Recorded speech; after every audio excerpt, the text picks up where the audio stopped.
watching out for you.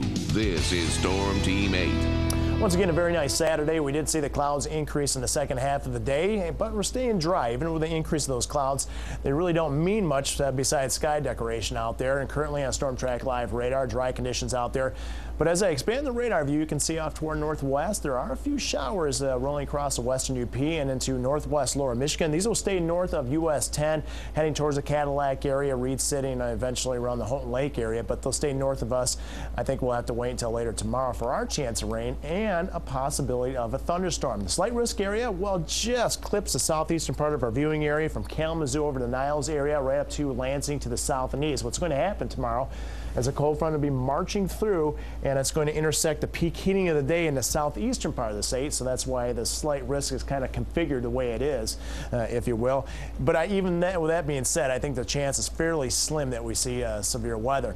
Let's take a look at current sky cam, Boatworks sky cam. In the background there, you can see Lake Macatawa. No boats at the present time. Still a pleasant evening out there, and the wind blowing the American flag.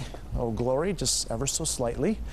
Temperatures right now still holding on to 81 degrees at the airport in Grand Rapids, 83 in Kalamazoo. But once again, as you head towards the lake shore, for instance, Lake Macatawa and the beaches, temperatures are holding generally in the 70s, low to mid 70s, as a matter of fact. Inland areas about 10 degrees warmer, such as Holland, at 81 degrees.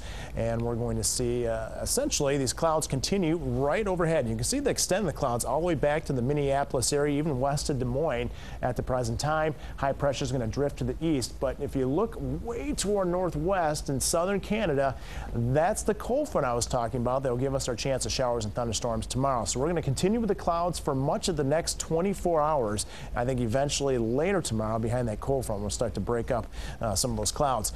There is some cooler air to our north and west, and that's going to be essentially the direction of our wind. But look at right now, 103 in Denver, Colorado, and we are going to tap a little bit of that heat later in the week. I'll show you that in the 8-day forecast in just a moment. Lake Michigan for Sunday, rip current risk low. Water temperatures for the most part in the 60s. Waves building a little bit, especially in the southern tip of the lake later in the day to around 2 feet. 24-hour forecast for us. Note all the gray out there, and that's a lot of clouds.